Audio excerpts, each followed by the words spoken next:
Maccabees 1 chapter 7.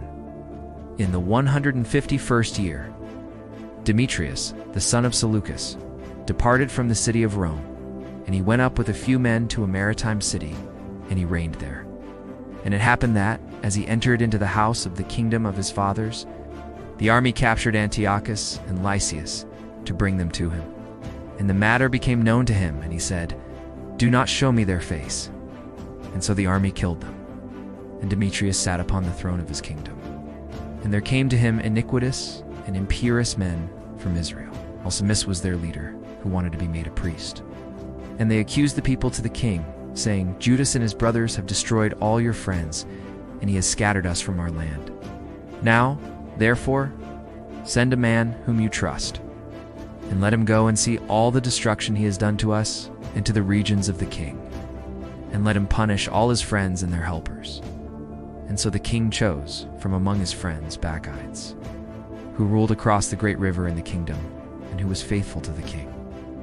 And he sent him to see the destruction that Judas had done. Moreover, he appointed the wicked Alcimus to the priesthood, and he commanded him to take revenge on the sons of Israel. And they rose up and came forth with a great army into the land of Judah, and they sent messengers, who spoke to Judas and his brothers with words of peace and deceitfulness.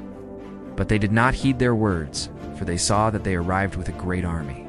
Then there assembled to Alcimus and Bacchides a congregation of scribes to seek just terms. And first the Hasideans, who were among the sons of Israel, also sought peace from them. For they said, "A man who is a priest from the offspring of Aaron has arrived. He will not deceive us." And he spoke to them peaceful words, and he swore to them, saying, "We will not carry out any evil against you or your friends." And they believed him. And he captured 60 of their men and killed them in one day, according to the word that is written, "The flesh of your saints and their blood they have poured out all around Jerusalem." And there was no one who would bury them. Then fear and trembling hovered over all the people, for they said, "There is no truth or judgment among them, for they have transgressed the agreement and the oath that they swore."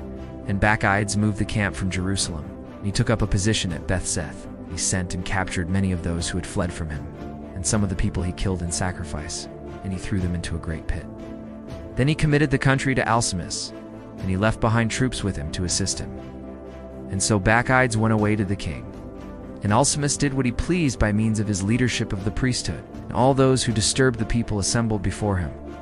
And they obtained the land of Judah, and they caused a great scourging in Israel.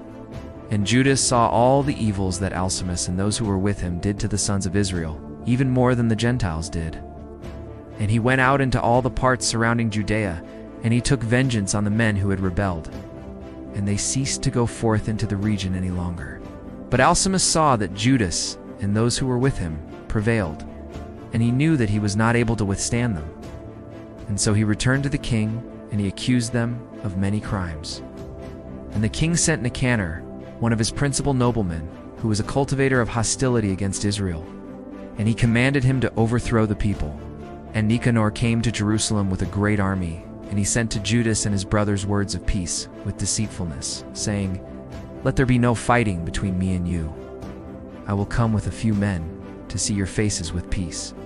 And he came to Judas, and they greeted one another in turns, peaceably. And the enemies were prepared to abduct Judas, and the plan became known to Judas that he came to him with deceit. And so he became very afraid of him, and he was no longer willing to see his face. And Nicanor knew that his plan had been exposed, and he went out to meet Judas in battle near Capharsaloma. And there fell of the army of Nicanor nearly 5,000 men, and they fled into the city of David. And after these events, Nicanor ascended to Mount Zion, and some of the priests of the people went out to greet him in peace, and to show him the holocausts that were offered for the king. But he mocked and despised them, and he defiled them. He spoke arrogantly, and he swore with anger, saying, "Unless Judas and his army have been delivered into my hands, when I return in peace, I will burn this house." And he went out with great anger. And the priests went in and stood before the face of the altar in the temple, and weeping, they said, "You, O Lord, have chosen this house so that your name may be invoked in it, so that it may be a house of prayer and supplication for your people.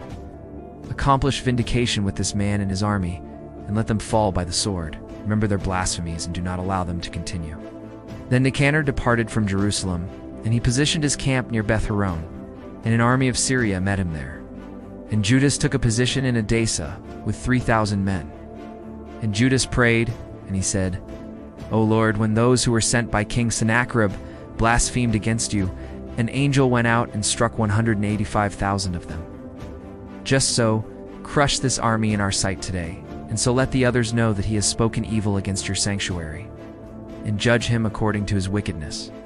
And the armies were sent into battle together on the 13th day of the month of Adar, and the camp of Nicanor was crushed, and he himself was among the first slain in the battle. So then, when his army saw that Nicanor had fallen, they threw away their weapons and fled. And they pursued them for 1 day's journey from Edessa, even until one comes into Kazara, and they sounded the trumpets after them with signals. And they went forth from all of the towns all around Judea, and they herded them with the horns.